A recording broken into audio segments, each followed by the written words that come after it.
এই পৃথিবীর নিকৃষ্ট এই উগ্রপন্থী এই হিন্দু, এদের কারণে, সব হিন্দু খারাপ না, কিন্তু এই উগ্রপন্থী যারা, তাদের কারণে আজ আমরা এই ওসমান হাদিকে হারালাম। এবং আরো অনেকে টার্গেটে আছে, এমনকি তারেক জিয়াও টার্গেটে আছে।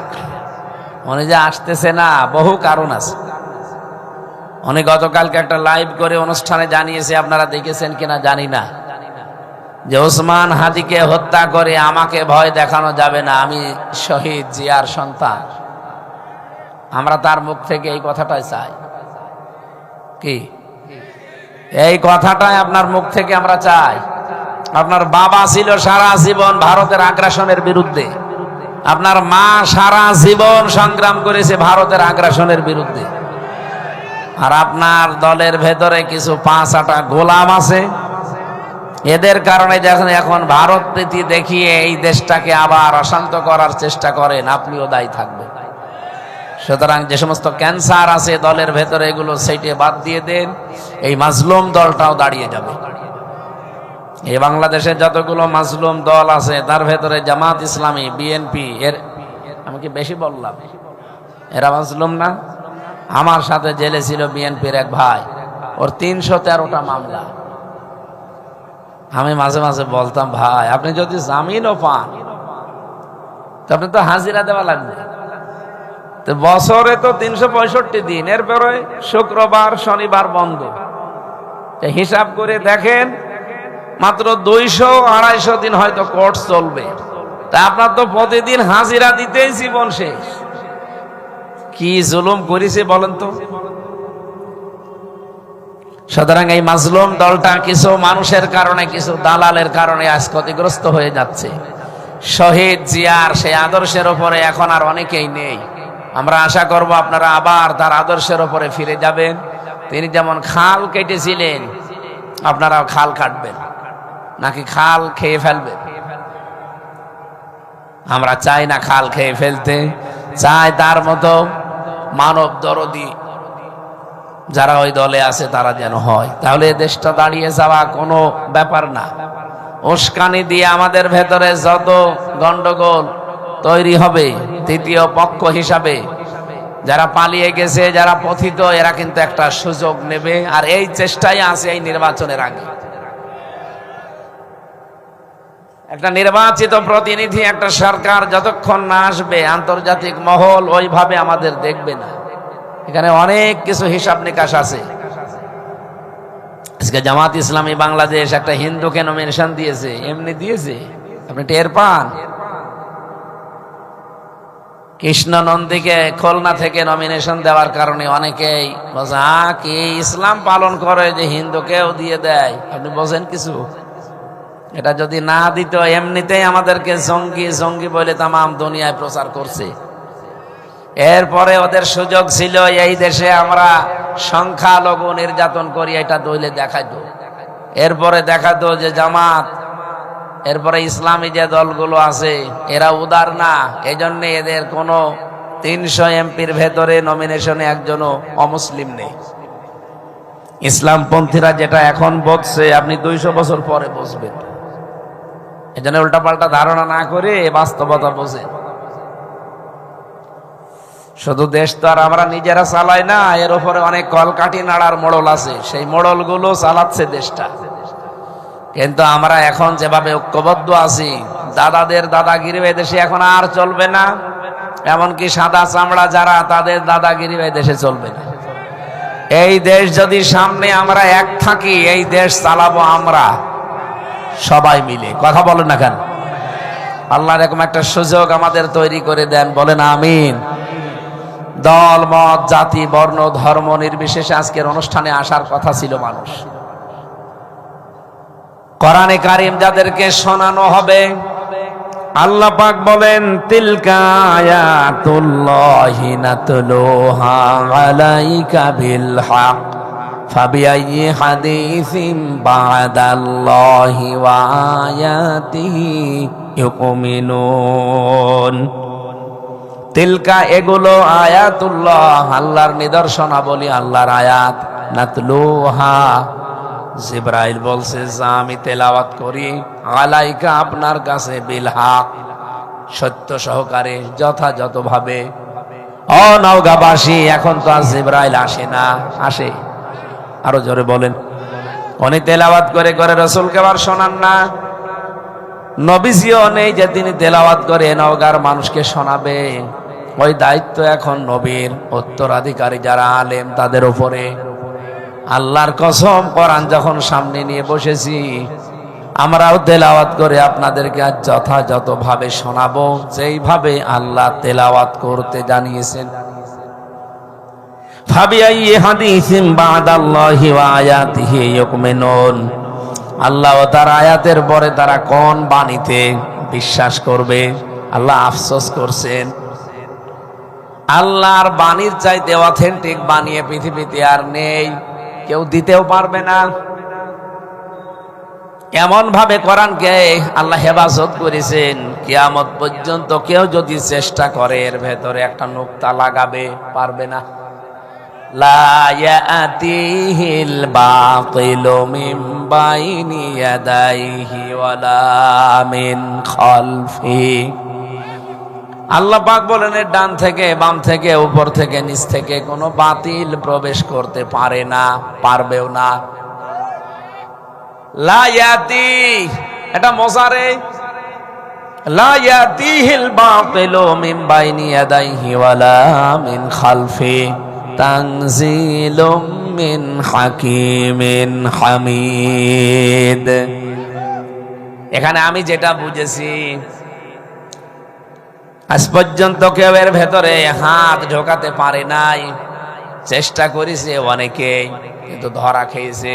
এই যে আবুল সরকার ধরা খেয়ে গেছে। ও কিন্তু কোরআনের আয়াত পড়েই দলিল দিচ্ছিল, কুল আউযু বিরাব্বিন নাস, মালিকিন নাস, ইলাহিন নাস। আল্লাহ নাচতে বলেছে। পৃথিবীর কেউ এটা গ্রহণ করেছে? বলেন না কেন? কেন করে নাই? কারণ কোরআন সংরক্ষণ করছে আল্লাহ নিজে। আপনি মন মতো কিছু ঢুকিয়ে দিলেই পৃথিবীর মানুষ মানবে, ওই সময় এখন আর নেই। যদিও অনেক আলেম ওলামা নাম নিয়ে কোরআন পড়ে, কিন্তু কোরআনের নামে এমন এমন কথা বলে যে কথা আমরা জ্ঞানী মানুষ যারা তারা বুঝি যে না, এটা বানানো কথা। চট্টগ্রাম বিভাগে যে মানুষগুলো বেশিরভাগ কথা বলে, দেখবেন এমন এমন কথা কোরআনের আয়াত পড়ে বলে, অথচ ওগুলো কোরআনের কথা না। যেমন তাহেরি সাহেব আয়াত পড়ে কিন্তু ঠিক, যদিও তার আয়াত তেলাওয়াত ভুল। এ তেলাওয়াত করার পরে এমন একদিকে চলে যায়, সামনে যারা বসে থাকে মনে করে যে ওরে বাবার কি ওয়াজ হচ্ছে, অথচ ওই আয়াতের ওপরে সে নেই। আমার আগে একবার কথা বলছিল মহাজ ব্রাহ্মণবাড়িয়ায়। আমি ওর গ্রামে মাহফিলে ছিলাম, শেষ করে আসার সময় দেখি রাস্তার পাশে ওয়াজ হচ্ছে। ড্রাইভারকে বললাম একটু দাঁড়ান দেখি হুজুর কি বলে। তেলাওয়াত করছে, কুল হুয়াল্লাহু আহাদ, হে নবী আপনি বলেন আল্লাহ এক। এরপরে যে আল্লাহর ওলি কোথায় চলে গেল? এই নবী কোন নবী? এ নবী ফাতেমার বাবা। ফাতেমা কে জানেন? হোসাইনের মা। হোসাইন কে জানেন? কারবালায় শহীদ হয়েছিল। আপনাদেরকে আমি এবার হোসাইনের কাহিনী শোনাবো 2 ঘন্টা। আয়াত পড়েছে কি? তাফসির হচ্ছে কি? এটা নাই আমি আর রফিকুল সাহেবের মতো মানুষ ধরতে পারলাম। আর ওর গলায় যে সুর, ওই পুলিশের সামনে যদি কানে হাত দিয়ে টান দিত, মনে করতো আল্লাহ এ তো একেবারে টাটকা ওলি, তাই মনে করত। এই জন্য চার দোকান দেখবেন বসে বসে মানুষের টান শোনে আর মাজা দোলায়, মাথা দোলায়, ওরে ওয়াজ হচ্ছে। অথচ ওই আয়াতের ভেতরে যে মূল কথা একটাও নেই, চলে গেছে কোথায়? কারবালায়। কোথায় গেছে? তাও কারবালার যে শিক্ষা ওইটাও যদি বলতো, তাও বলে না। 100টা কথা বলে 98টা দেখি বানানো কথা বলে। কিন্তু আমরা বাস্তবতায় যেটা দেখেছি, কোরআনে কারিমের ভেতরে কেউ কোনো কিছু প্রবেশ করিয়ে সেটিকে থাকতে পারবে না, মাস্ট বি, ধরা খাবে। আপনারা না ধরতে পারলেও আলেমরা ধরবে, কারণ এটার হেফাজতের দায়িত্ব আল্লাহ নিজে নিয়েছেন। জোরে বলেন সুবহানাল্লাহ। এমন একটা অথেন্টিক কিতাব শোনানো হবে, এলাকায় মাইকিং করেছে, পোস্টারিং করেছে, ফেসবুকে দিয়েছে, নাকি তাইনি? আল্লাহ পাক এদের সম্পর্কে বলেন, যারা এই যে আওয়াজ শোনার পরে আসলো না, তাদের জন্য একটা সুসংবাদ আছে। প্রশ্ন আসতে পারে, যদি না আসতাম তাহলে ভালো করতাম। সুসংবাদ আছে। যারা আসলেন না তাদের জন্য সুসংবাদ কি? ভালো করে শুনবেন। ইয়াসমাউ আয়াতিল্লাহি তুতলা আলাইহি সুম্মা ইউসিরু মুস্তাকবিরান কাআল্লাম ইয়াসমাহা ফাবাশশিরহু বিআযাবিন আলীম। বলেন আল্লাহু আকবার। আল্লাহ পাক বলেন ইয়াসমাউ আয়াতিল্লাহ, সেই ঘোষণা শোনে। আল্লাহর আয়াত তেলাওয়াত হবে অমুক জায়গায়, নজিপুর মাদ্রাসায় কথা বলতে আসবে অমুক অমুক, এই কথাগুলো তার কানে যায়।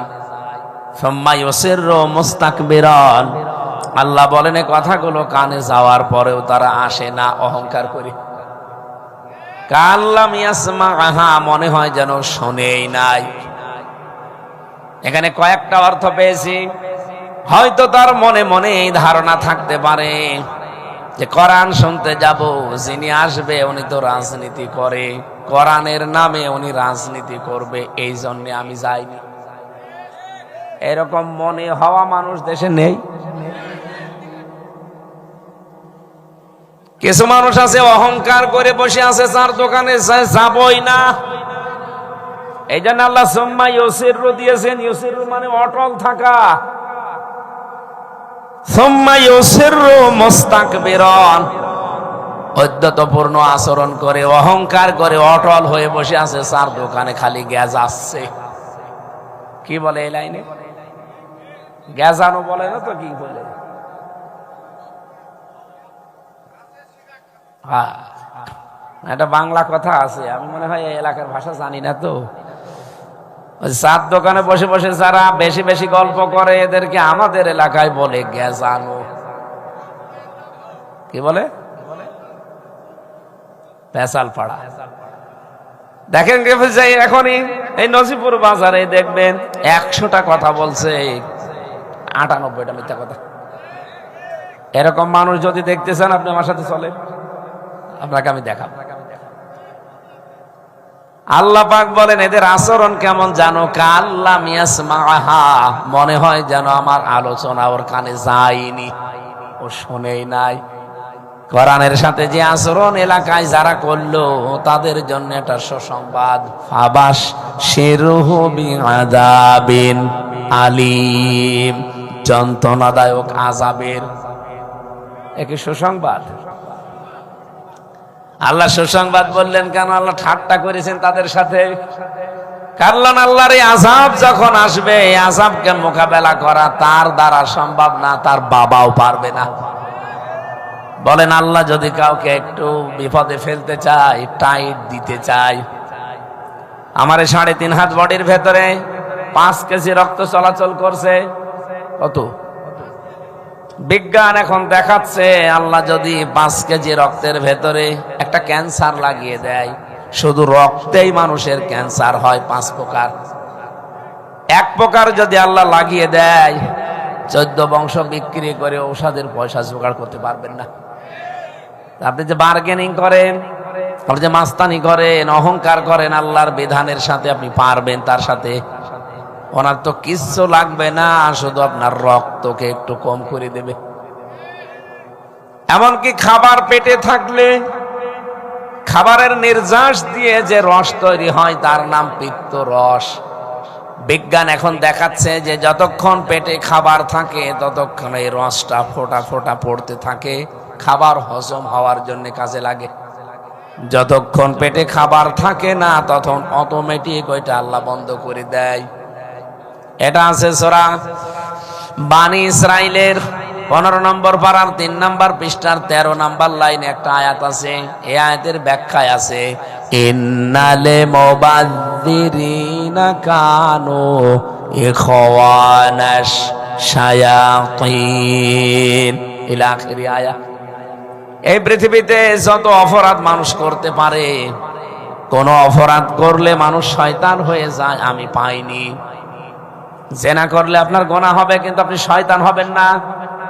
চুরি করলে আপনার গুনাহ হবে কিন্তু আপনি শয়তান হবেন না। ডাকাতি করলে আপনার গুনাহ হবে কিন্তু আপনি শয়তান হবেন না। পৃথিবীতে একটা মাত্র পাপ আছে যেটা করলে মানুষ শয়তান না, শয়তানের ভাই হয়ে যায়, সেটার নাম অপচয়। কি বললাম? আপনি কি অপচয় শুধু টাকা পয়সার খাবারের মনে করেন?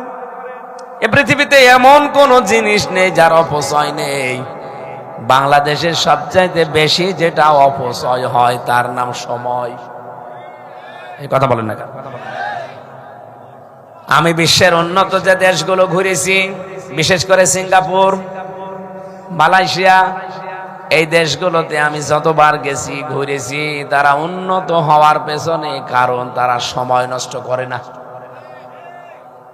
কয়েকটা জিনিস আমি দেখে দেখে মিলিয়েছি, তারা দাঁড়িয়ে গেল কি করে। বাংলাদেশে 54 বছরে দাঁড়াতে পারে না, অথচ সিঙ্গাপুর আর মালয়েশিয়া মাত্র এই 23 বছরে দাঁড়িয়ে গেছে। দুইটা জিনিস আমি পুরা দেশ, বাংলাদেশের চাইতে মালয়েশিয়া প্রায় 7 ডবল বড়, কিন্তু সিঙ্গাপুর আবার ছোট। এর নওগাঁ জেলার অর্ধেক হবে। আমার মনে হয় নওগাঁ এদিক ওদিক মিলে কমপক্ষে 80-90 কিলোমিটার হবে না? হবে।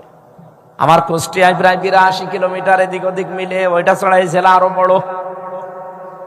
কিন্তু পুরা সিঙ্গাপুরে এ মাথা থেকে ও মাথা মিলিয়ে দেখলাম মাত্র 42 কিলো। তার মানে আপনাদের নওগাঁ জেলার অর্ধেক। এ জেলায় যদি 10টা থানা থাকে, 5টা থানা মিললে যতটুকু হবে অতটুকু একটা দেশ। তো বিশ্বে এখন যদি 257টা দেশের তালিকা করেন যে 1 নম্বরে কারা আছে, সিঙ্গাপুর ধরা লাগবে। কি করে দাঁড়িয়ে গেল তারা? অথচ 100 জনের 95 জন কাফের।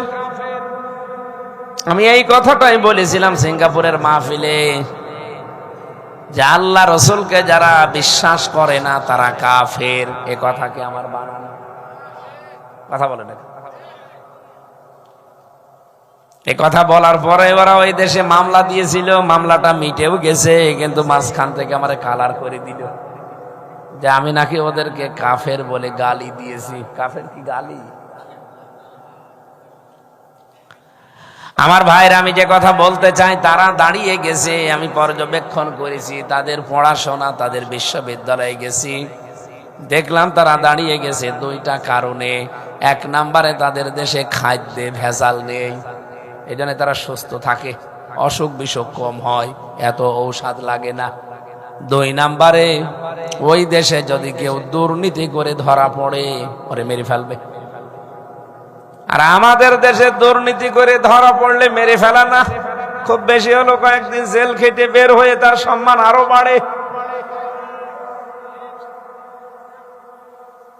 সিঙ্গাপুরে থাকাকালীন এক লোককে দেখলাম, হোটেলে ছিলাম তো, নিচে নেমে দেখি 2 শয়তান বসে বসে চা খাচ্ছে।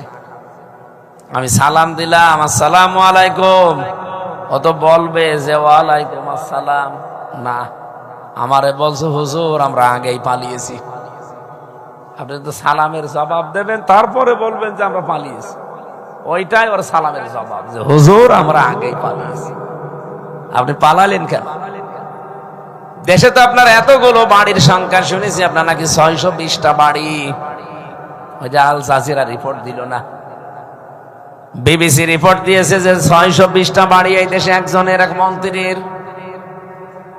অথচ বাইরের দেশে গিয়ে ওই দেশেও তার বাড়ি আছে, ফ্ল্যাট আছে, নাম দিয়েছে ওই বাড়ির সাহেব পাড়া।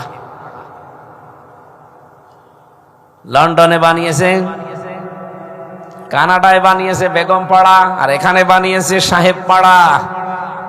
কিন্তু আল্লাহর ইশারা থাকতে পারে না। থাকে হোটেলে ভাড়া দিয়ে দিয়ে। আমি বললাম এখানে আছেন কেন, আপনার তো বাড়ি আছে। বলছে হুজুর বাড়ি আছে কিন্তু থাকবো কি করে, এদেশে এত বাঙালি আছে আমারে দেখলে পিটিয়ে ভর্তা বানিয়ে ফেলবে। এই জন্য খুব সিক্রেট অবস্থায় আছে, গোপনে নামি না। আজকে নেমেছি অনেকদিন পরে চা খাওয়ার জন্য, আপনার সাথে দেখা, আপনি দোয়া করিয়েন। দোয়া আপনার জন্য দোয়া আসবে, আমার ভেতর থেকে দোয়া আসবে। ওই দিন মনে মনে বলছিলাম, কারণ ওরা তো অনেকগুলো এক জায়গায়, আমি তো মাত্র একা। মনে মনে বলছিলাম আল্লাহ এরা যে সম্পদগুলো দেশ থেকে পাচার করেছে, এটা হিসাব দেখলাম 99.4 বিলিয়ন মার্কিন ডলার এই দেশে এখন ঋণ। কিন্তু এই 15.5 বছরে ওরা এই দেশ থেকে পাচার করেছে 94.5 বিলিয়ন মার্কিন ডলার। এই টাকাগুলো যদি ওরা পাচার না করে এই দেশে যদি মানুষের কর্মসংস্থান তৈরি করে দিত, ওদেরও পালানো লাগতো না, ক্ষমতাও হারানো লাগতো না, আর আমরাও হাজার হাজার মানুষ, লক্ষ লক্ষ মানুষ বেকার থাকতাম না। কাজ না থাকলে মানুষ এমনি শয়তানে ধরে। এখানে যদি আপনি খুব বেশি হলো 2 কোটি মানুষের কর্মসংস্থান তৈরি করে দিতে পারেন, আর সম্ভব ছিল, আমরা যদি ঋণগ্রস্ত না থাকতাম, বিশেষ করে চীন, তুরস্ক, আমেরিকা আর এই যে রাশিয়া, এরা মুখিয়েছিল আমাদের দেশে ব্যবসা করার জন্য। এর ঋণ দেখে ওরা আসতে চায় না, যে ফকিরের কাছে গেলে আরো ফকির হব। আমরা তো ফকির ছিলাম না, একটা দেশ দাঁড়িয়ে যেতে এত বছর লাগে না। আমি তো লেখাপড়া একেবারে কম করেছি তা না, যতটুকু রাষ্ট্র নিয়ে পড়েছি আমি বুঝি। একটা দেশকে দাঁড় করাতে হলে খুব বেশি হলো 5 বছরই যথেষ্ট। 1628 জন মানুষ দেশের দায়িত্বে আছে, এই মানুষগুলোকে আপনি হযরত ওমরের মতো বানিয়ে দেবেন। হযরত ওমরের মতো মানুষ যদি এই দেশে 1628 জন বানাতে পারেন, ওরা তো লেগেছে 23 বছর 21 বছর, আমাদের লাগবে না, মাত্র 5 বছরে এই বিশ্বের ওপরে দেশকে দাঁড়িয়ে ফেলবো। মালয়েশিয়ার যিনি এখন স্বরাষ্ট্রমন্ত্রী, এত কড়া লোকটা, মানে ন্যায়ের পক্ষে, ইনসাফ কায়েমের জন্য এত কড়াকড়ি করে। আমি তো পিরায় পিরায় যে দেখি, গেলে আর আসতে মনে চায় না, যে মানুষ এত সুন্দর করে সাজাতে পারে দেশ। খুব বেশি হলো 5টা মানুষ তারা এরকম কড়াকড়ি করে, দেশটা দাঁড়িয়ে যায়। রাত 1টা নেই, 2টা নেই, বললাম না এই দেশের চাইতে প্রায় 7 ডবল বড় দেশটা। রাত 12টা 1টা 2টায় আমি চলছি, 1000 কিলোমিটার 2000 কিলোমিটার রান করি প্রতিদিন। প্রতিদিন রাত 12টা 1টা 2টা চলছি, শুধু ড্রাইভার আর আমি। পাহাড়ি এলাকা, বন জঙ্গল, মরুভূমি, খালি পাম গাছ, কিচ্ছু নেই। 150-200 কিলোমিটার রাস্তা চলে যাচ্ছি, কিচ্ছু নেই। মনের ভেতরে, শরীরের ভেতরে গাছ ছমছম করে ওঠে। ড্রাইভার আমারে বলছে কোনো ভয় নেই, আল্লাহ বাদে কেউ আসবে না। খুব আশা ওই দিন থেকে যে আমাদের দেশটা, এই দেশের মাত্র 7 ভাগের 1 ভাগ, 56,000 বর্গ মাইলের দেশ। এ দেশটা যদি আমরা এই রকম নিয়ম বানাতে পারতাম, যে রাত 2টা 3টা 5টা নেই, দিনের বেলা যেভাবে মানুষ চলাচল করে রাতের বেলা ওইভাবে চলাচল করবে, তাহলে দেশে অন্তত শান্তিতে মরতে পারতাম। আমি 180 কিলোমিটার মাত্র এসেছি, 4.5 ঘন্টা লেগেছে আমার, অথচ ওখানে 1000 কিলোমিটার যায় মাত্র 3 ঘন্টা 3.5 ঘন্টায়। এই প্রদেশ থেকে ওই প্রদেশে চলে গেছি 3.5 ঘন্টা 4 ঘন্টায়, আর আমার এক জেলা থেকে আর এক জেলায় আসতে এত সময় লাগছে। এরপরেও তো অত সময় রান করে কোনো ভয় নেই, ক্লান্তিও নেই, কারণ গাড়িগুলো উন্নত, রাস্তা তো ওই রকম। আর এখান থেকে 180 কিলোমিটার কুষ্টিয়ায় যেতে কমপক্ষে 4-5 জায়গায়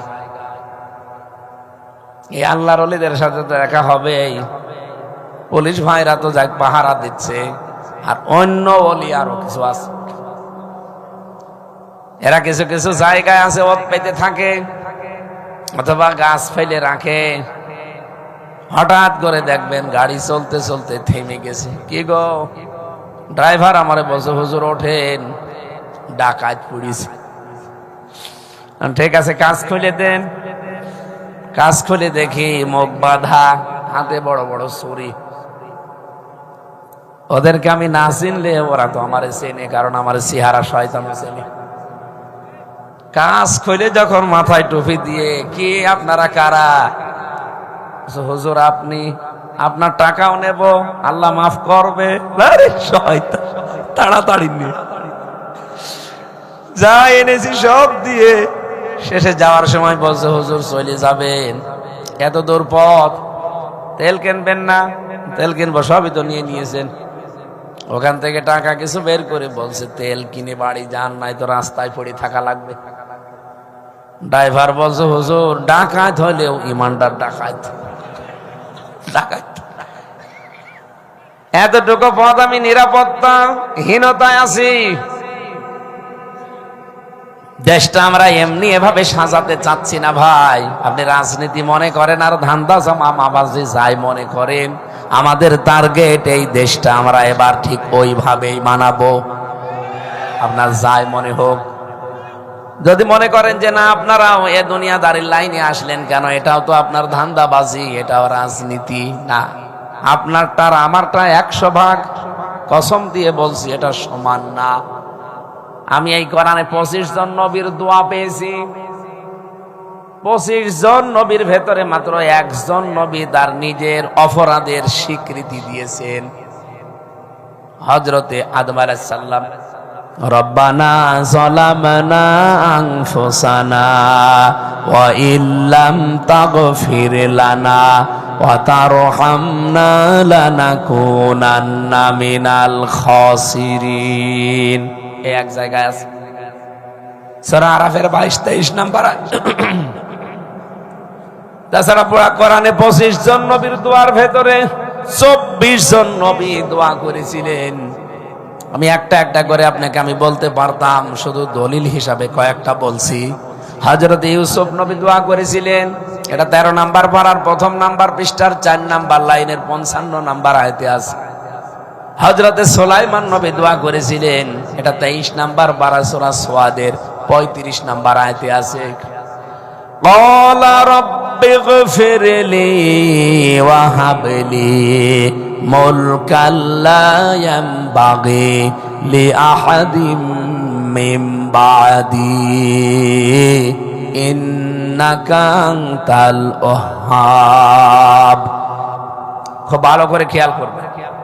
সুলাইমান নবী দোয়া করছে, হে আমার রব আমাকে মাফ করে দেন, আমাকে এমন একটা রাজ ক্ষমতা দান করেন যার আমার পরে আপনি আর কাউকে দেবেন না। নিশ্চয় আপনি মহাদাতা। বলেন তো সুলাইমান নবী রাষ্ট্রীয় ক্ষমতা যেটা চেয়েছিলেন, এটা দুনিয়া ভোগ করার জন্য, বেশি বেশি টাকা পয়সার মালিক হবেন এই জন্যে, এ কথা বলা লাগবে। বেশি বেশি বিয়ে করবেন এই জন্যে, কেন বলেন, আপনার বিবেক কি বলে? সুলাইমান নবী রাষ্ট্র ক্ষমতা আল্লাহর কাছে চেয়েছিলেন একটাই কারণ আমি ওয়াজ করতে পারি, কিন্তু এই ওয়াজটা আমি বাস্তবে দেখাতে পারি না। আমি জেলে যাওয়ার আগে আমার গ্রামে কুষ্টিয়ার পাটিকাবাড়ি ইউনিয়ন 2 নাম্বার ওয়ার্ড ডাবিরাভিটা একটা জেনার ঘটনা ঘটেছিল।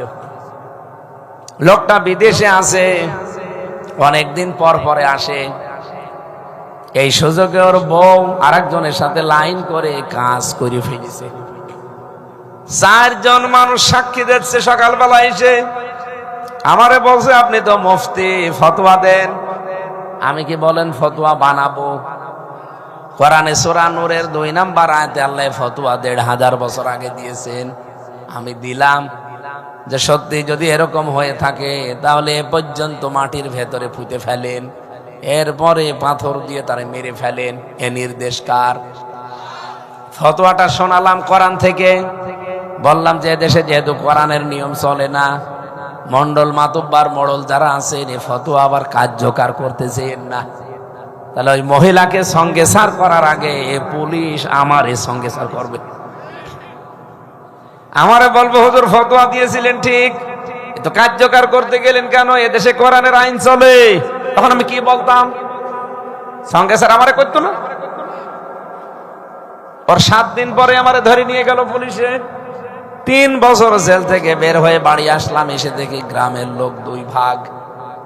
1 ভাগ আছে ওই মহিলার পক্ষে, কিছু টাকা পয়সা খেয়ে ওদের সাথে মিলে ধুলে চলে, আর কিছু আছে তারা সুফি দরবেশ নামাজি, এদের রাগ হয়ে গেছে।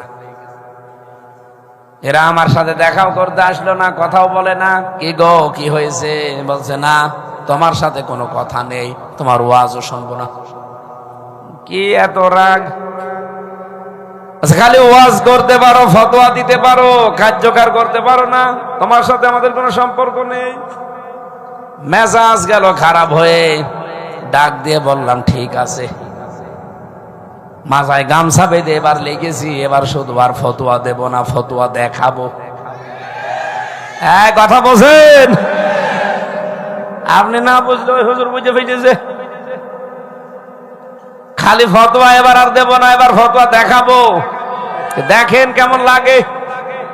আর এটা দেখাতে হলে যে জায়গাতে যাওয়া লাগে ওই জায়গায় যাওয়ার জন্য এবার চেষ্টা আছে। আমি যে চেষ্টা করছি এটা কি আমি দুনিয়াতে বেশি বেশি টাকা কামাই করবো এই জন্যে, ব্রিজ আর কালভার্ট মেরে খাবো এই জন্যে, নাকি বেশি বেশি বিয়ে করব? কেন? খালি ফতোয়া দিয়ে আমি চাই না শেষ করে দিতে। এই বাংলাদেশে আমরা চাই এই ফতোয়াগুলো যদি এবার আমরা কার্যকর করতে পারি, এই দেশটাও আমার মনে হয় নিরাপত্তার চাদরে ঢেকে যাবে। একটা যুবতী মেয়ে এখান থেকে কুষ্টিয়া পর্যন্ত রূপ সৌন্দর্য নিয়ে যাবে, শুধু আল্লাহ বাদে তার অন্তরে কারো ভয় থাকবে না। এরকম একটা দেশ আমরা চাই না। আপনি রাজনীতি বলে উড়িয়ে দেন কেন? আল্লাহ এই জন্য পরের আয়াতে দিয়েছেন, ওয়াইদা আলিমা মিন আয়াতিনা শাইআন ইত্তাখাযাহা হুজওয়া উলাইকা লাহুম আযাবুম মুহিন। হ্যাঁ, এর পরেও যদি কেউ আমার আয়াতগুলো শোনে, আমার কথাবার্তা শোনার পরে এরা ঠাট্টা বিদ্রোহ করে উড়িয়ে দেয়, হে নবী এদের জন্য অপমানজনক শাস্তি আমি রেডি করলাম। বলেন নাউজুবিল্লাহ। ও ভাইরা, যারা আসেন নাই তাদের খুব লাভ হয়নি।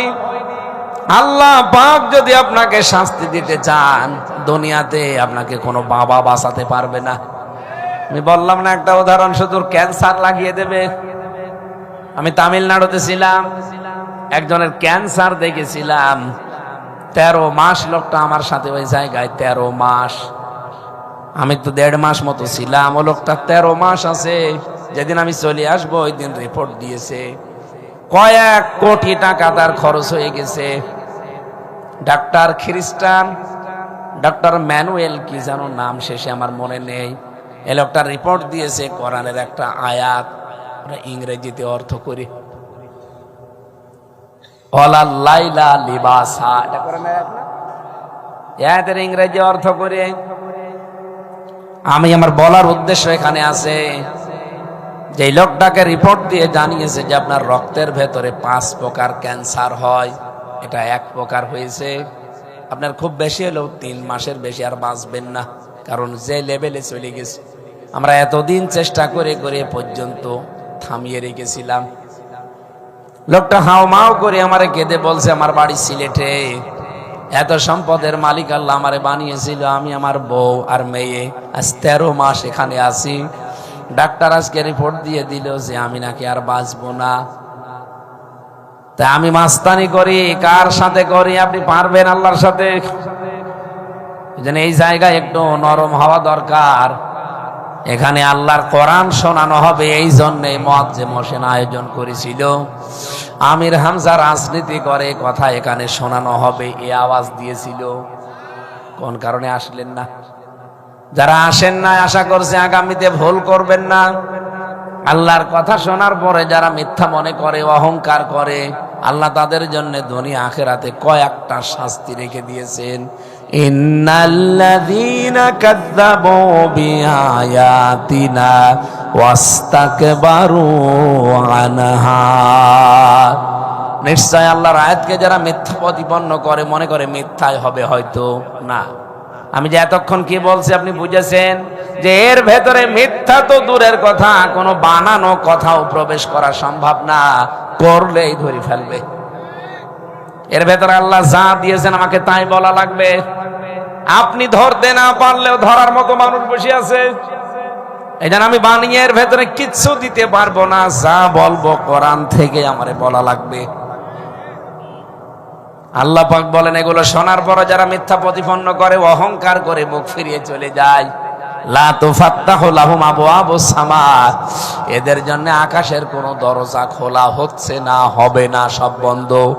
ওয়ালা ইয়াদখুলুনাল জান্নাহ, এরা জান্নাতেও যাচ্ছে না, যাবে না। কতদিন পর্যন্ত?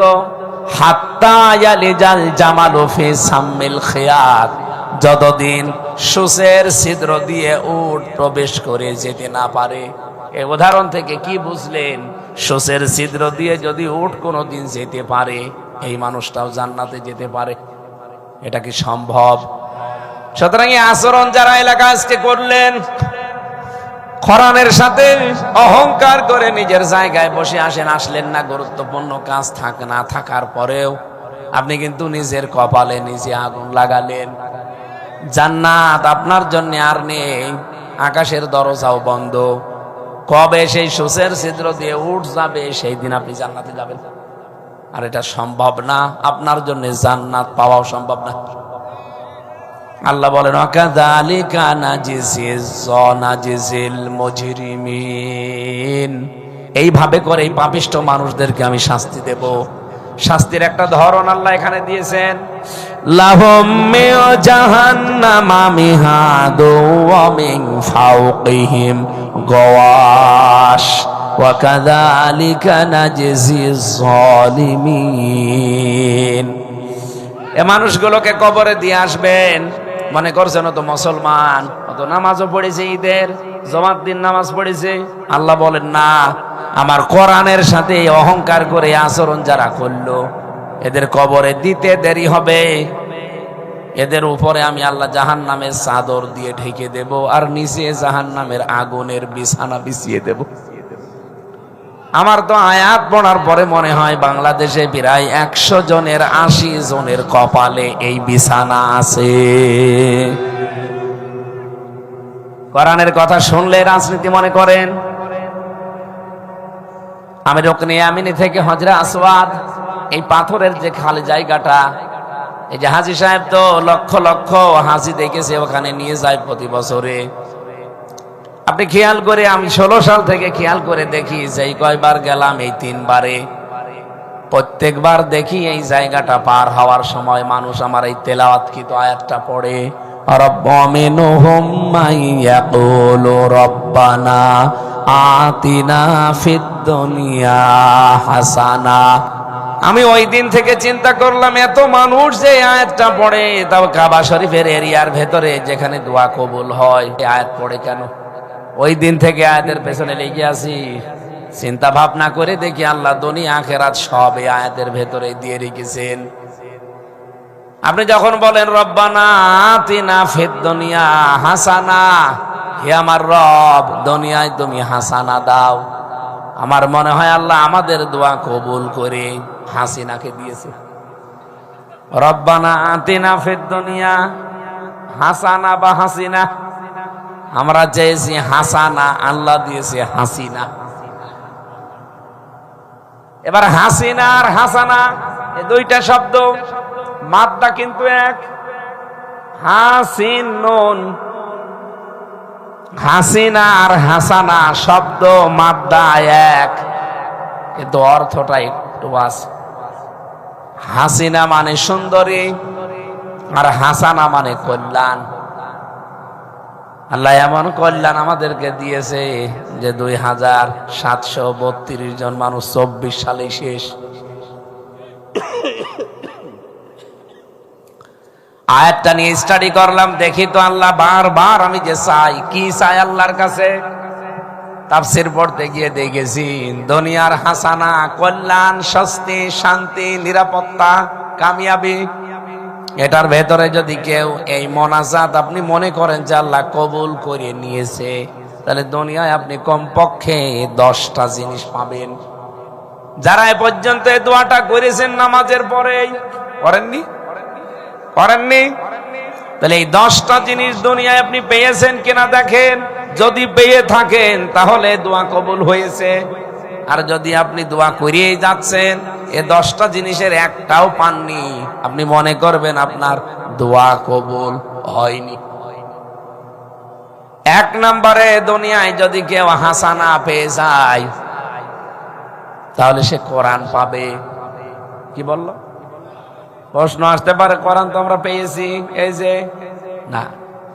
কেউ যদি এই কোরআন শরীফ পেয়ে থাকে, সে আলেম হোক আর জেনারেল মানুষ হোক, কমপক্ষে 4টা জিনিস তার ভেতরে পাওয়া যাবে। আপনি দেখেন তো, কোরআন শরীফ শুধু হাতে নিয়ে, বুকে নিয়ে, মুখে নিয়ে, মাথার উপরে রেখে দিলেন, কোরআন পেয়ে গেছেন না। সূরা বাকারা 1 নাম্বার পারা 118 নাম্বার পৃষ্ঠা 121 নাম্বার আয়াতে আছে, 4 নাম্বার লাইনে পাবেন। রব্বুল আলামিন বলেন, যারা কোরআন পেয়েছে তারা এই 4টা জিনিস কমপক্ষে দুনিয়ায় পেয়েছে। আল্লাযীনা আতাইনাহুমুল কিতাবা ইয়াতলুনাহু হাক্কা তিলাওয়াতি। আমি যাদেরকে কিতাব দিয়েছি, কোরআন দিয়েছি, তারা এর 4টা হক আদায় করে পড়ে। হক আদায় করে তেলাওয়াতের অর্থ পেলাম 4টা। 1 নম্বরে সে শুদ্ধ করে পড়তে পারবে। পারেন আপনি? ঠিক আছে, তাহলে 1 নাম্বারটা পেয়েছেন। 2 নাম্বার, সে বুঝবে আল্লাহর যতটুকু পড়ে অতটুকু। এটাও ঠিক আছে না? ঠিক আছে। 3 নাম্বারে, যতটুকু আপনি বোঝেন আপনি ততটুকু মানবেন। এইটার ক্ষেত্রে আমরা 100 জনের প্রায় 90 জন ফেল করব। কারণ আমি কোরআন শরীফ যা শুদ্ধ করে পড়ি, যা বুঝি, অতটুকু আমার এই পরিবার, সমাজ, রাষ্ট্রে মানতে পারি না। পারি? বলেন পারি? ওই যে সামাজিক জীবনে একটা ফতোয়া দিয়েছিলাম, কিন্তু মানতে পারি নাই। তার মানে যে 3 নাম্বার শর্ত আমি নিজেই মানতে পারি না। 4 নাম্বারটা শুধু আমি নিজে মানবো তা না, মানুষ যেন মানে সেই ব্যবস্থা করে দেব। তাহলে কোরআন আমি পেয়েছি এই কথার সাথে যদি কেউ একাত্মতা ঘোষণা করে, কয়টা শর্ত মানা লাগবে? এই 4টা শর্ত যে মানতে পারে, সে দুনিয়ার 1টা হাসানা পেয়েছে। আমি তো মিলালাম 4টার ভেতরে, প্রথমটা হয়তো হতে পারে, বাকি 3টায় আমরা অনেকেই নেই।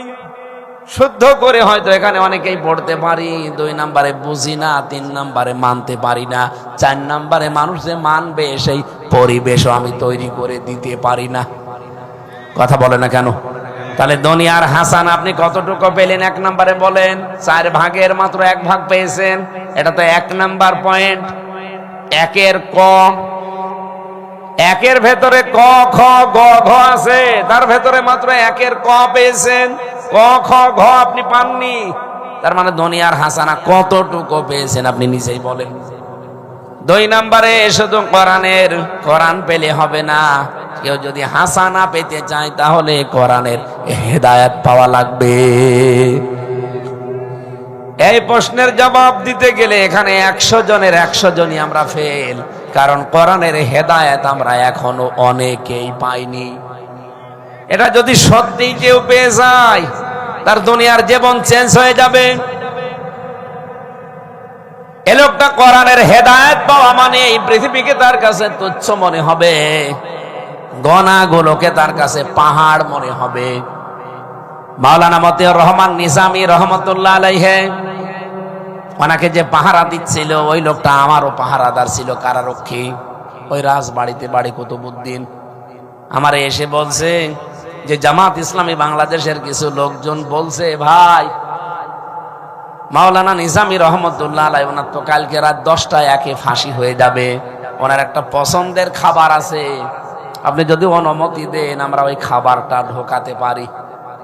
কারারক্ষী বলছে না, আমার এত ক্ষমতা নেই, আমি একজন ছোট কর্মচারী, আপনারা সুবেদার যিনি আছেন ওনারে বলেন। কারণ জেলার আর সোফারকে বললে ঢুকতে দেবে না, ও দুইজন এবার হিন্দু, দেবদুলাল আর সুব্রত বালা। ও আলেমের নাম শুনলে আরো বন্ধ করে দেবে। এক কাজ করেন, আব্দুল হামিদ গাজী নামে যে লোকটা সুবেদার আছে ওরে বলেন। ও আবার এদিকে দিকে একটু করে কিন্তু কাজ করে। ওরে যে সংগঠনের যারা আছে বলছে আপনি কি এই খাবারটা ঢুকিয়ে দিতে পারবেন? খুব কড়াকড়ি জেল কিন্তু এটা। গাজীপুরের কাশিমপুর কারাগারের 4 নাম্বার হাই সিকিউরিটি জেল যেটা, এটা খুব কড়া। এশিয়া মহাদেশের ভেতরে খুব কঠিন জেল ওইটা, বাইরের কিচ্ছু ঢুকতে দেয় না। সুবেদার আব্দুল হামিদ বলছে হ্যাঁ আমি পারবো, 10 প্যাকেট সিগারেট লাগবে। তাই দেব, আপনি ঢোকান। ঢুকিয়ে দিয়েছে, খাবারটা ওনার সামনে নিয়ে গেছে, ডাক দিয়ে বলছে ভাই আপনি যে খাবারটা নিয়ে আসলেন এটা কি বৈধ পথে না অবৈধ? সুবেদার কথা বলে না, বারবার জিজ্ঞাসা করেছে, বলছে স্যার এটা অবৈধ ভাবে। কারণ এই কারাগারে শুধু পাঙ্গাস আর তেলাপিয়া এই 2টা মাছ ছাড়া কোনো মাছ ঢুকতে দেয় না। এ মাছ যেটা নিয়ে এসেছি বাড়ির রান্না করা, এটা বোয়াল মাছ, আপনার পছন্দের, সংগঠন থেকে পাঠিয়েছে, আপনি খান। উনি বলছে দেখেন কালকে রাত 10টা একে আমার ফাঁসি, আমি এই খাবার খেয়ে যদি আল্লাহর কাছে যাই কোন মুখ নিয়ে দাঁড়াবো? কোরআন তো তারাও পড়েছিল, মাত্র আর একদিন পরে যার ফাঁসি, এরপরও সে হারাম খাবার খেতে রাজি না। আর আমরা বাবা শাহজালাল সব হালাল। শুধু কোরআন পড়লেই মানুষ হেদায়েত পায় তা না, কোরআন থেকে হেদায়েত পাওয়ার জন্য মন লাগে আলাদা। শুধু কোরআন পড়লে বুঝলে লিখলে আপনাকে কোরআন হেদায়েত দিয়ে দেবে না, এত সহজ না। তাহলে গিরিশচন্দ্র সেনকে দিত, সে আমার চাইতে আপনার চাইতে কোরআন পড়েছে বেশি, বুঝেছে বেশি, লিখেছে বেশি, কিন্তু সে হেদায়েত পায়নি। কোরআন থেকে হেদায়েত পেতে হলে আগে মন তৈরি করা লাগবে। আল্লাহ রাব্বুল আলামিন বলেন যে লোকটা এই কথা বলতে পেরেছে, ক্বালে ইন্না সালাতি ওয়া নুসুকি ওয়া মাহইয়ায়া ওয়া মামাতি লিল্লাহি রাব্বিল আলামিন। আমার নামাজ, আমার কোরবানি, আমার বেঁচে থাকা, আমার মরে যাওয়া সব আমি আল্লাহর জন্য দিয়ে দিয়েছি। যে লোকটা কথা বলতে পারে আর যে লোকটা শুধু তেলাওয়াত করে শেষ করে দেয়, তার পড়া আর যে লোকটা কর্মজীবন এটা কাজে লাগায় তার এক না। মাওলানা নিজামী এটা পড়েছে শুধু না, উনি কাজে লাগিয়েছে। আমি পড়েছি কিন্তু কাজ করতে পারি না। কোরআনের হেদায়েত যে পাবে দুনিয়াতে চেঞ্জ হয়ে যাবে তার দুনিয়ার জীবন। উনি মন্ত্রী ছিলেন, আপনি চিন্তা করে দেখেন, একটা মেম্বার না, ইউনিয়নের মেম্বার হলে তার 2 তলা বাড়ি হয়ে যায়। আর তিনি মেম্বার না, একজন মন্ত্রী, অথচ বাড়ি টিনের, এখনো পর্যন্ত মাটির বাড়ি। ইতিহাস তৈরি করে দিয়েছে। তাও বাংলাদেশের গুরুত্বপূর্ণ 2টা মন্ত্রণালয় চালিয়েছে, কৃষি এবং শিল্প, যেখানে টাকা বস্তা বস্তা আসে। আপনি শিল্পমন্ত্রী আর কৃষি মন্ত্রীর জীবনী এখন দেখেন, যারা ছিল এই 15 বছরে লালে লাল হয়ে গেছে। এর চাইতে আপনি আর কি দেখতে চান? এরপরও যদি ভালো মানুষ চান, আমার মনে হয় মানুষ দিয়ে হবে না, ফেরেশতা জিবরাইল লাগবে। কোরআনের হেদায়েত অত সহজ না ভাই। আপনি খালি সারা জীবন দোয়াই করে যাচ্ছেন, রব্বানা আতিনা ফিদ দুনিয়া হাসানা, আল্লাহ হাসানা দাও, হাসানা দাও। আল্লাহ বলেন হাসানা হচ্ছে দুনিয়ায় কোরআনের হেদায়েত পাওয়া। আপনি পাননি। আপনি পাইলে আপনার ভেতরে লোভ থাকবে না। এইদিকে তাকান, কেউ যদি দুনিয়ার হাসানা পায় তার ভেতরে লোভ থাকবে না। আর এটা মুক্ত হওয়া অত সহজ। 2 নম্বরে তার ভেতরে অস্থিরতা থাকবে না। 3 নম্বরে সেই লোকটা বিপদে পড়লে অস্থির হবে না। এবং 3 নম্বরে ওই লোকটা কোনো নিয়ামত পেলে কৃপণ হয়ে যাবে না। এই তথ্যটা আছে সূরা মাআরিজের 20, 21, 22 নাম্বার আয়াতে। ইন্নাল ইনসানা খুলিকা হালুআ ইযা মাসসাহু শাররু জাযুআ ওয়া ইযা মাসসাহুল খায়রু মানুআ। এখানে 3টা গুণ আছে মানুষের। সত্যি যদি কেউ কোরআনের হেদায়েত পেয়ে যায় তাহলে এই 3টা নিন্দনীয় ঘৃণিত গুণ থেকে আল্লাহ তাকে বাঁচিয়ে দেবে। আমরা যেহেতু এখনো পাইনি, সুতরাং এত বিস্তারিত বলা ঠিক হচ্ছে না। একটাও পাইনি এখনো। নিজেকে লোভ থেকে সংবরণ করতে পেরেছেন? বিপদে পড়লে এখনো পর্যন্ত আপনি হাই হতাশ করেন? আরে না, দুনিয়ার হাসানা যে পাবে সে বিপদে পড়লে হাই হতাশ করবে না। নিয়ামত পেলে, সম্পদ পেলে, ক্ষমতা পেলে, টাকা পয়সা পেলে, সুস্থতা পেলে সে অহংকারী হয়ে যাবে না এবং কৃপণ হয়ে যাবে না। যদি কৃপণ হয়ে যায় নিয়ামত পাওয়ার পরে, তাহলে বুঝতে হবে ওর দোয়াটা মাঠে মারা যাচ্ছে, কবুল হচ্ছে না। রব্বানা আতিনা ফিদ দুনিয়া হাসান আপনি চাইলেন, আল্লাহ তো কবুল করলে কোরআনের হেদায়েত আপনি পাবেন, পাননি। 3 নম্বরে পরিশ্রম করতে পারা, এটা দুনিয়ার হাসানা। আপনি পরিশ্রম করবেন না, খালি বসে বসে খাবেন, খালি মানুষকে ফাঁকি দিয়ে খাবেন, এরকম ধান্দাবাজ মানুষ নেই। 15.5 মাসে বহু মানুষ এই নওগাঁ জেলায় অনেকে বাণিজ্য করেছে শুধু মিথ্যা মামলা দিয়ে আর মিথ্যা সাক্ষী জোগাড় করে। হ্যাঁ, যদি প্রকৃত অপরাধী হয় তার অপরাধের জন্য আপনি প্রশাসনকে বলেন, আইনের হাতে দেন, কিন্তু আপনি এই জায়গায় ব্যবসা করে খান, তার কাছে আবার চাঁদা তোলেন। আরে ভাই, নওগাঁ জেলায় চাঁদা নেই জন্য টের পাচ্ছেন না, কুষ্টিয়ায় চলেন। অনেকে চাঁদার টাকা তুলে ঋণ পরিশোধ করে, বলেন সুবহানাল্লাহ। জিজ্ঞাসা করলাম, ঋণ পরিশোধ করেন টাকা তুলে, চাঁদা তুলে, ওইটা তো আরেক ঋণ। ওটা ঋণ না? আপনি 5 লাখ টাকা ঋণী আছেন, 10 লাখ টাকা চাঁদা তুললেন, 5 লাখ শোধ দিলেন, 5 লাখ খাইলেন। আপনি 5 লাখ টাকা ঋণ শোধ করতে যে ঋণ করলেন কত? বলেন। ঋণ আমরা করতে পারি না, আপনার চাইতে মজলুম আমরা কম। আমার বাবা কয়দিন আগে আমারে বলছিল, হামজা তুই জেলে থাকাকালীন 32 লাখ টাকা ওরা আমার কাছ থেকে খেয়েছে। খালি বলতো যে মামলা দিলাম, তাড়াতাড়ি টাকা দেন। বাবা তো গ্রাম্য মানুষ, যা পারে বেঁচে কিনে টাকা দেয়, কিন্তু ওদের আর বলবো কি, টাকাও নেয় মামলাও দেয়। এভাবে দিতে দিতে 32 লাখ দিয়েছে 3 বছরে। আর আমি আকিজ গ্রুপে ছিলাম, আকিজের মালিক আমারে বলছিল যে মাওলানা তুমি যেহেতু চাকরি করতে আমাদের এখানে, এই জন্য শয়তানরা আমাদের কাছেও 32 লাখ নিয়েছে। খালি বসে বসে খাবেন, মেরে খাবেন, ধরে খাবেন, আত্মসাৎ করবেন, এরটা বাগাবেন, ওরটা খাবেন না। এটা দুনিয়ার হাসানা না। আপনাকে কাজ করা লাগবে, পরিশ্রম করা লাগবে। ইয়া আইয়ুহাল ইনসানু ইন্নাকা কাদিহুন ইলা রাব্বিকা কাদহান ফামুলাকি। হে মানব মণ্ডলী, রবের কাছে পৌঁছাতে চাও, কঠোর পরিশ্রমের মাধ্যমে পৌঁছানো লাগবে। লাকাদ খালাকনাল ইনসানা ফি কাবাদ। মানুষকে আল্লাহ বানিয়েছে শ্রম দেওয়ার জন্য। যেই কয়দিন দুনিয়ার হায়াতে আছেন, শ্রম দিয়ে যান। শরীরের শ্রম, মেধার শ্রম, লেখনের শ্রম, বক্তব্যের শ্রম, পৃথিবীতে যেই শ্রম পারেন দিয়ে যান। আপনার এইটা পেয়ে পৃথিবীর মানুষ উপকৃত হবে। আল্লামা সাজ্জাদ আবুল আলা মওদুদী রাহমাতুল্লাহ আলাইহি কয় বছর দুনিয়ায় বেঁচে ছিলেন? আমি হিসাব করে দেখলাম ওনার বইগুলো, উনি যা লিখেছেন, আমার মতো হামজা 200 বছর হায়াত পেলেও লিখতে পারবে না। সারা জীবন শুধু লিখেই গেছেন। ওনার লিখিত বই পড়ে আমি হামজা শেষ করতে পারছি না। তাহলে কি লেখা লিখেছে বলেন তো? শ্রম দেওয়া লাগবে, পরিশ্রম করা লাগবে। আল্লাহ এই শ্রমের উপরে ভিত্তি করে আপনার মর্যাদা বৃদ্ধি করবেন। 4 নম্বরে দুনিয়ার হাসানা হচ্ছে নিরাপত্তা পাওয়া। আমরা পেয়েছি, আমরা পেলে হাদিকে এইভাবে মরা লাগে। তার মানে দুনিয়ার নিরাপত্তা আমরা পাইনি। 4 নম্বরে সুখ আর শান্তি পাওয়া। সুখ 3টা জিনিসকে বলে, শান্তি 4টা জিনিসকে বলে।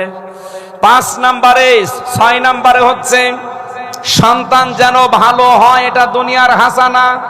ভালো সন্তান তৈরি করার জন্য এই বিষয়গুলো মাস্ট বি দুনিয়ায় আপনাকে করা লাগবে, নয়তো খালি ওই দোয়াই করে যাবেন, ও দোয়া মাঠে মারা যাবে, কবুল হবে না। 1 নম্বরে সন্তান হলে তার কানে আযান দেবেন, 2 নম্বরে তার নাম রাখবেন অর্থবোধক, 3 নম্বরে তার আকিকা দেবেন, 4 নম্বরে তাকে কোরআন শেখাবেন, 5 নম্বরে 10 বছর হলে তার বিছানা আলাদা করে দেবেন, এরপরে তাকে নামাজের তাকিদ দেবেন, এরপরে তাকে তীর ঘোড়া সাঁতার তার মানে জীবন চালাতে তাকে কঠোর পরিশ্রম করা শেখাবেন, বসে বসে খাওয়ানো শেখানো যাবে না সন্তানকে। এরপরে তার বিয়ে শাদী দেওয়া একটা সৎ পাত্রী দেখে, এরপরে তার সম্পদ বন্টন করা কোরআনের নিয়ম অনুযায়ী। অনেক আলী ছেলেকে দেয়, মেয়েকে দিতে চায় না। না, আপনার এই দুনিয়ার হাসানা পেতে হলে এই কাজগুলো সন্তানের উপরে করা লাগবে, কারণ সন্তান যেন ভালো হয় এটা দুনিয়ার হাসানা। এরপরে তার একটা কর্মসংস্থান তৈরি করে দেবেন জায়েজ, এরপরে বেশি তার জন্য দোয়া করবেন মঙ্গল কামনার জন্য। এই 11টা পয়েন্ট যদি আপনি মানতে পারেন, আমি আশা করি আপনার সন্তান দুনিয়ার হাসানা হবে। এরপরে বেশি স্ত্রী যেন ভালো হয় এটা দুনিয়ার হাসানা। ভালো স্ত্রী ওইটা যেটা শুধু সিরিয়াল দেখে। ও বলছে ঠিক, শুধু ফরজ নামাজ পড়া, রোজা রাখার, কালো বোরকা পরায় ভালো স্ত্রীর গুণ না। তিরমিজি শরীফের হাদিস, নবীজি বলেন 4টা গুণ যেই মহিলার ভেতরে পাওয়া যাবে ওইটা হচ্ছে ভালো স্ত্রী, ওইটা দুনিয়ার হাসানা। নওগাঁবাসী দেখেন তো এই 4 গুণ বিশিষ্ট বউ কার ঘরে আছে? ইদা নাজারা ইলাইহা সাররাতুহু, যখন স্বামী বাইরে থেকে এসে তার দিকে তাকাবে সে স্বামীকে আনন্দ দেবে, খুশি করবে, হয় হাসি খুশি দিয়ে, নাই অঙ্গভঙ্গি দিয়ে, নাই সাজগোজ দিয়ে, নাই কথাবার্তা দিয়ে, যেভাবেই হোক স্বামীকে আনন্দ দেবে, খুশি করবে। এরকম বউ আছে কার? হাত তোলেন তো। এটাও নেই। এই মেয়েরা কোথায় আছেন? একটা স্বামীও হাত তোলে না। এরা পরকীয়া প্রেম করবে না, করবে কারা? 2 নম্বরে ওয়াইজা গাবা আনহা হাফিজাতুহু, স্বামী যখন বাইরে যাবে স্বামীর সন্তান, স্বামীর সম্পদ এবং নিজের ইজ্জতকে সে হেফাজত করে রাখবে। কিন্তু অধিকাংশ মেয়ে লোক স্বামী বাইরে গেলেও দিন পায়, বিভিন্ন জায়গায় মোবাইলে গল্প করে। আমি কি বেশি বললাম? না, আপনি নেককার হতে এখনো পারেননি। দুনিয়ার হাসানা শুধু আমি চেয়েই গেলাম, পাইনি। 3 নম্বরে অতুইনু আলা দীনি যাওজাতিহা, স্বামীকে দিনের উপরে চলার জন্য খাদিজার মতো সাহায্য করবে। কথা বলছেন না কেন? 4 নম্বরে স্বামী যেটা পছন্দ করে ওটা যদি জায়েজ হয়, আবার বলছি, স্বামী যেটা পছন্দ করে ওটা যদি জায়েজ হয়, জীবন থাকতে ওই মহিলাকে মানা লাগবে। মনে করেন স্বামী পছন্দ করে আপনি একটু খোলামেলা থাকলে স্বামীর ভালো লাগে, পছন্দ হয়। ও যদি বলে যে হাতা কাটা ব্লাউজ গায়ে দিবা, আপনি ব্লাউজই গায়ে দিবেন না। ও যদি বলে আমার বিয়ের পরে আমার মা বাবা আমার সাথে থাকবে, তাহলে আমার ভালো লাগে, এটা জায়েজ না? না জায়েজ। কিন্তু 100 ভাগের 80 ভাগ মহিলা এটা চাই না। আমি কোরআন সামনে নিয়ে বলতে পারি, আমরা জামাই যারা আছি বাংলাদেশে, এখানে জবাব আমরা জামাই, ওইটা বাদ দিয়ে, ওই দুটো, ওইটা বাদ দিয়ে, এখানে দুটো বাদ দিয়ে বাকি তো সব জামাই। এখানে যারা জামাই আছেন, আমি অন্তত দায়িত্ব নিয়ে বলতে পারি, মা বোন যারা শুনতেছেন, এটা রেকর্ড হচ্ছে, সারা বাংলাদেশে যাবে। মেয়ে লোক যে আমার জন্য বদদোয়া করে, কেন করে এবার শোনেন। সারা বাংলাদেশের সব জামাইয়ের পক্ষ নিয়ে আমি বলতে পারি, দায়িত্ব নিয়ে, আমরা জামাইরা আমার শ্বশুর শাশুড়িকে যেভাবে দেখি, যেই নজরে, যেই মন দিয়ে দেখি, বউগুলো যদি আমাদের মা বাবাকে এই মন দিয়ে দেখতো, কোনো মা বাবা বাংলাদেশে আলাদা হতো না। এমনকি বলে অন্য ভাই নেই, তার আন্ডারে দাও, বৃদ্ধাশ্রমে রেখে আসো। আপনি কি নিজের মা বাবার ব্যাপারে কথা বলতে পারতেন? আমি কি বেশি বলে ফেললাম? আমার মনে হয় এখন এই মহিলা প্যান্ডেলে আপনি যে কান লাগান, ওরা বরদোয়া আরম্ভ করে দিয়েছে যে হুজুর মরুক, মরব, আমি মরব তাও বলবো। কারণ এই 4টা গুণ নেককার মহিলা হওয়ার জন্য একটাও আমরা পাচ্ছি না। এত কষ্ট করে বাইরে থেকে বাড়ি যেয়ে দেখি পেশার মতো মুখ করে বসে আছে, মনে হয় ওর পরে আরো 2টা দেই। হ্যাঁ, ভেতরে ঢুকে মায়ের খাই আমি, আমার গাড়ি ঠেলে মহিলারা আটকিয়ে দেবেন, দাঁড়ানো। তাহলে আমাদের বললেন স্বামীগুলো যে মোহাম্মদ রাসূলুল্লাহর মতো হওয়া লাগবে, ওই রকম স্বামী কই? এত বিড়ি খায়, ওর কাছে যাওয়া যায় না, তারপরও তো সংসার করে যাচ্ছি না। সে তো স্ত্রীকে বললেই হবে আমার চরিত্র অন্তত হযরতে আলীর মতো হওয়া লাগবে, আমার চরিত্র মোহাম্মদ রাসূলুল্লাহর মতো হওয়া লাগবে। বিশ্বনবীর আপনার মতো একটা বউ, 2টা বউ, 3টা বউ না, নবীজির 11টা বউ ছিল। কোন দিন কোন স্ত্রীর গায়ে উনি হাত তোলেননি। অথচ এখানে বহু মানুষ আছে নামাজ পড়ে, রোজা রাখে, হজ করে এসেছে, আবার বউ মারে। জীবনে একদিনও বউ মারেননি, কারা হাত তোলেন তো? কয়দিন বিয়ে করিস? 8 বছরে বউ মারোনি? এদিকে আস, যাক ভালো। এত পুলিশ মনে হচ্ছে, পুলিশরা বউ মারে না, একে মেনে নেওয়া যায়? যেভাবে পিটায় আমাদের, আমার তো মনে হয় বউ ধরে পিটায় এভাবে। আলহামদুলিল্লাহ, একটা পুলিশ ভালো পেয়েছি, 8 বছর বিয়ে করে বউ মারেনি। না, আমি শুধু হাসির জন্য বলি না, আমিও কিন্তু হাত তুলতে পারি না। আমি একদিন একটা থাপ্পড় দিয়েছিলাম, তাও পিঠের উপর, এইরকম আস্তে, খুব জোরে মারি, ভাত খাচ্ছি তাই। এত বড় একটা হাসি, হাত তুলতে পারিনি। আমার মনে হয় উনিও পিটিয়েছে, কারণ ও জিনিস না মেরে থাকা যায় না। ছাতা এমন ঝামেলা। মা বোনেরা, না, স্বামী হিসাবে আমরা সবাই দায়িত্ব পালন করি, বউ মারা যাবে না, এটা ইতর মানুষের কাজ। শেষ নাম্বারে পেয়েছি কোরআনের সমাজ পাওয়া দুনিয়ার হাসানা। আমার এই 33 বছর বয়স, 92 সালে আমি জন্ম নিয়েছি। কোনদিন এই বাংলাদেশে কোরআনের সমাজ আমি দেখিনি, কিন্তু কোরআনের সমাজের ওয়াজ করেছি। আমি যদি মাওলানা রফিকুল ইসলামকে বলি যে জিলাপি অথবা রসগোল্লা এরকম মোটা মোটা হয়, রসের ভেতরে ডোবানো থাকে সাদা, খুব স্বাদ, 2 ঘন্টা ওয়াজ করলাম সুর দিয়ে রসগোল্লার ফজিলত, খেতে দিলাম না।